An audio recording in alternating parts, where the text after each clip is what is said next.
안녕하세요. 떠먹여주는 부동산 TV입니다. 2025년이 밝았는데 매번 분양단지만 하기보다 한 번쯤은 또 시기에 맞춰서 이제 조금 전망 그리고 관심사에 대해서 한번 이야기를 해볼까 해요. 그래서 가장 궁금한 건 뭐냐? 2025년에 주택, 더 정확히 말하면 아파트 전망은 어떻게 될 거냐? 이제 이런 게 궁금해하시는 분들이 가장 많잖아요. 정말 많은 의견들이 인터넷상에 돌아다니고 있지만 뭐 저 역시 부동산 유튜브를 하고 있기 때문에 아주 간략하게 핵심 키워드 2개만 잡아가지고 아주 스피드하게 제 의견만 빠르게 한번 전달해보는 시간을 가져보도록 하겠습니다. 바로 시작하시죠. 자, 양극화. 어딜 가나 양극화 얘기가 나옵니다. 그러니까 부동산 시장 초양극화가 이제 접어들었다. 그리고 뭐 잘 되는 곳은 잘 되고 안 되는 곳은 안 된다. 이제 이런 얘기가 있죠. 대표적으로 서울에서도 뭐 강남을 비롯해서 뭐 마용성, 요즘은 마용성 거기다가 동작이 들어가고 양천이 같이 들어가잖아요. 근데 뭐 이런 곳들은 이제 잘 되고 안 되는 곳들은 계속 안, 특히 뭐 지방은 말할 것도 없고 수도권도 몇몇 소수를 제외하면은 좀 전반적으로 많이 힘들다. 이런 양극화 얘기가 나올 것 같은데 이 양극화에 대해서 뭐 어떻게 보냐? 네, 그럴 것 같습니다. 근데 이제 저는 왜 그렇게 보느냐에 대한 이유가 이런 거라고 생각을 해요. 여러분 그 강남에 있는 정말 이제 큰 거래를 많이 하는 중개업자분들 만나면 그런 얘기를 하십니다. 진짜 현금 많이 갖고 있는 사람들이 상상 이상으로 많다. 정말 어마어마한 부자들이 생각보다 정말 많다. 이런 얘기를 많이 듣거든요. 물론 저랑은 관계없는 그들만의 세상이지만 그래도 정말 돈이 많은 사람들은 많습니다. 그 사람들이 최근에 특히 자산 증식을 많이 했습니다. 이런 어떤 최근에 우리나라의 경제는 지금 사실 살짝 박살이 나고 있는 상황이지만 그렇지 않죠. 외국에서는 특히 미국 같은 곳들은 화랑이죠. 그래서 비트코인이나 각종 이제 금융 자산들을 기본적으로 이제 많이 하시는 분들은 많은 또 이익을 보신 분들이 있고 이런 분들이 이제 우리나라에도 수요층으로서 자리 잡고 있다. 이런 분들이 이제 앞으로 이제 경제 상황이나 뭐 개인의 선택에 의해서 주기적으로 이제 안전자산을 탐색하게 돼요. 그 대표적으로 금 같은 거죠. 그런데 이런 안전자산으로서 이런 강남 아파트, 자 여기가 이제 뭐 원베일리부터 해가지고 반포지구 앞에 있는 새 아파트들입니다. 이런 아파트들을 인기단지 그리고 인기지역을 부동산 안전자산으로 계속 지켜보게 되는 거죠. 말 그대로 안전자산이에요. 여기는 안 떨어진다. 서울에서도 최상급지인데 여기가 떨어지면 우리나라 망한다. 여기는 계속 오르고 계속 수요가 있고 안전자산이다. 그래서 아까 말씀드린 많은 유동성을 이곳으로 투자하는 경우가 앞으로도 많이 있을 수 있을 것입니다. 그래서 사실 이런 아파트들은 아무나 건들 수 있는 아파트는 아니잖아요. 가격대가 수십억대에서 이제 시작을 하니까. 그럼에도 불구하고 이런 아파트를 끌어들일 수 있는 자산가들이 역시 우리나라에 굉장히 많다. 그리고 그런 활동들이 계속 유효할 상황이고 이런 분들은 사실 대출이랑도 무관합니다. 그냥 현금으로 그냥 다 매입할 수 있는 능력이 있는 분들이 많기 때문에 이런 곳들에서 그러니까 물론 대표적으로 제가 지금 강남 아파트를 든 것이지만 인기단지, 희소성 있는 신축단지들은 안전자산으로 느껴지면서 그러한 기조 속에서 꾸준히 인기를 가져갈 것이다 라는 게 제 개인적인 생각이에요. 그러면 안 좋은 곳들은 어떠느냐? 당연히 경제 상황. 지금 현재 서울 집값이 떨어지고 있는 가운데 중저가 아파트, 뭐 노도강, 금관구부터 떨어지잖아요. 당연하죠. 아무래도 서민 아파트부터 또 가격이 싼 아파트부터 가격이 떨어지고 가치를 잃어가는 거는 누구나 알 수 있는 상황입니다. 그래서 양극화가 더 심해질 것이냐? 충분히 그럴 가능성은 있다. 냉정하지만 제 생각입니다. 자, 그래서 집값 전망은 어떻게 될 것 같아? 이게 두 번째 키워드죠. 그래서 아파트값 어떻게 될 것 같아? 지금 현재 나오는 얘기, 가장 최근의 얘기로는 아파트 값이 떨어진다라는 얘기에 이제 여러 가지 의견들이 있죠. 뭐 아파트 값 떨어진다는 얘기에 반색하시는 분도 계시고 아파트 값이 떨어진다는 얘기에 뭐 조금 긴장하시는 분도 계시고 지금 사실 경매도 굉장히 많이 나오고 있어요. 실제로 지금 현재로만 보면 아파트 시장이 많이 안 좋은 건 상황이에요. 안 좋은 건 사실이에요. 그런데 지금 시기적으로 너무 그렇습니다. 지금 가장 문제가 되는 게 뭐죠? 우리 요렇게만 쓸게요. 이제 요런 사태하고 또 지금 우리나라 이런 것들과 이제 같이 문제가 되는 게 환율 뭐 이런 것들. 경제 상황, 게다가 뭐 최근에 이제 삼성전자부터 시작해서 국장의 몰락, 뭐 이런 여러 가지 상황들이 더해지면서 이 아파트 시장이 주목도 못 받고 있고 매수세들의 어떤 심리도 굉장히 꺾여 있는 건 사실이에요. 그런데 항상 그래왔지만 아파트 시장의 매수세 그리고 화랑은 결국 대출이랑 맞물렸습니다.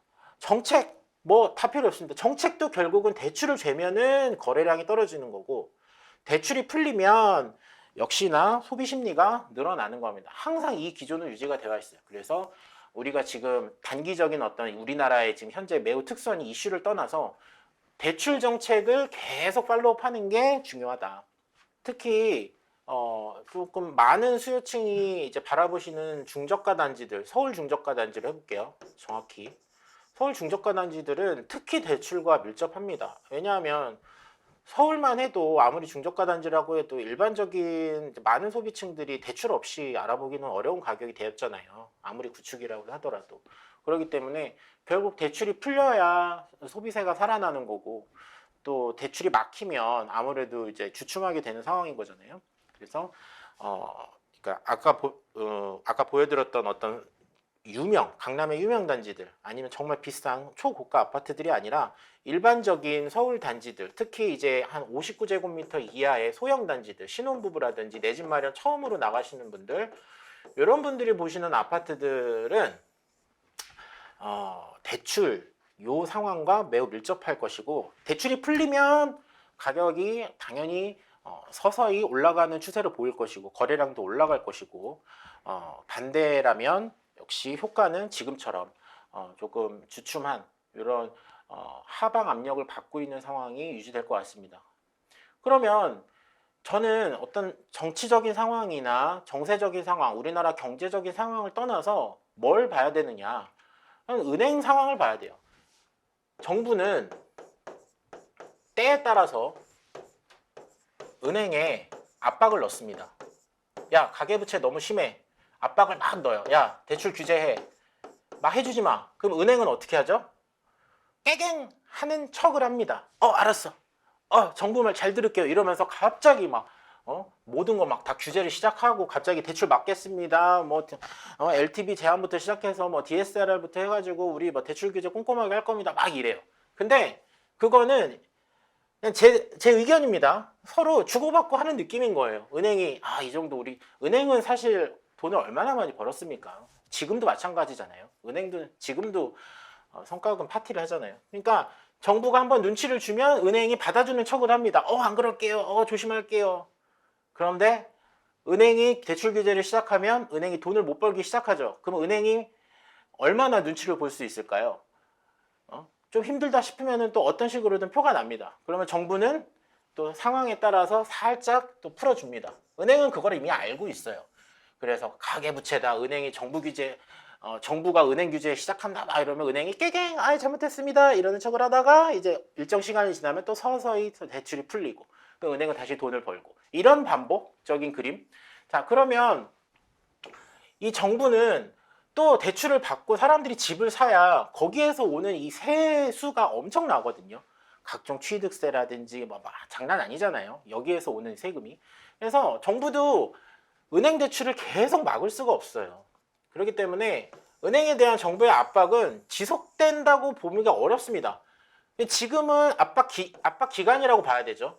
그리고 조금 더 솔직히 말하면 지금 현재 기준으로는 정부가 이런 가계 대출이라든지 이런 현재의 대출 규제를 뭐 이렇게 지속하고 뭔가 모니터링해서 어떤 지시를 내리는 게 거의 마비된 상황. 네, 그런 상황이기 때문에 결국에는 다시 대출은 공개적이든 아니면은 잠수함처럼 서서히 풀어나가듯이 어쨌든 또 해제가 될 겁니다. 지금 벌써 얘기가 나오죠. 빚장 풀리는 가계대출, 세엔 대출 면적 낮아지나 이런 얘기들이 나옵니다. 그래서 여러분들은 이거를 한번 보십시오. 그러니까 대출 규제가 어떻게 흘러가고 있는가, 은행의 대출 규제가 어떤 상황인가, 요거를 면밀하게 보시면서 매수 타이밍이나 내 집 마련 타이밍을 잡아보시는 게 좋을 것 같습니다. 이게 만약에 조금 대대적으로 조금 풀리는 상황이고 뭔가 좀 기조가 바뀌었다 싶으면 필요하다는 가정하에 알아보셔도 뭐 문제는 안 될 것 같아요. 그러니까 왜냐하면 대출 규제가 풀리면 자연스럽게 거래량도 늘어나고 자연스럽게 서울이나 좀 인기 지역들에 대해서는 가격이 상승하는 형태를 항상 보여왔기 때문입니다. 그래서 이런 형태는 앞으로도 유효하다. 그래서 집값 전망에 대해서 얘기를 할 때 결국 대출 얘기를 해야 되고 대출 규제 얘기를 해야 되고, 그래서 우리가 봐야 될 거는 정부 정책, 어떤 뭐 대외적인 상황, 국제 상황도 봐야 되겠지만 가장 현실적인 건 대출 규제를 상황을 꼼꼼하게 살펴보시면 좋을 것 같습니다. 자, 대출이 풀리면 어떻게 되죠? 못 참습니다. 못 참는 사람들은 못 참아요. 집이라는 게 그래요. 이거는 금융자산이 아니잖아요.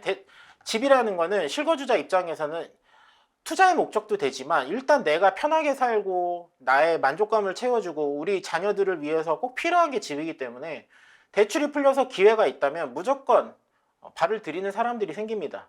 그런 상황들이 대출을 죄면 죄수록 더 많이 누적이 되고, 그래서 지금 현재 규제가 되고 있는 상황인데 우리 작년 여름 때 서울 집값이 크게 올랐던 것처럼 그런 사이클이 얼마든지 반복될 수 있고, 또 그런 상황의 어떤 시발점은 대출 규제가 풀리는 시점, 요게 아마 가장 큰 핵심이 아닐까. 그래서 마무리 짓겠습니다. 내년, 그러니까 올해죠. 2025년은 전월세 물량이 줄어들 것 같아요. 이거는 이제 이번에 새로 개정된 뭐 무한 임대차 요청법부터 시작해서 복잡한 얘기들이 많은데 결론적으로 전월세 물량은 줄어들 것 같아요. 아파트나 일반 뭐 다세대 주택, 빌라도 마찬가지고요. 그리고 경매 물량도 당분간 증가할 거니까 경매 좋아하시는 분들은 조금 보셔도 좋을 것 같아요. 근데 이거는 언제까지라고는 얘기 못 하겠어요. 현재 기준으로 이게 지금 정치적 상황부터 해가지고 조금 너무 애매한 것들이 많아서 이 경매 물량은 사실 심리적인 것도 있기 때문에 아직 모든 걸 사람들이 다 던질 만한 패닉셀을 할 만한 상황은 아니거든요. 그래서 다만 경매 물량은 꾸준히 증가할 것 같다, 당분간은.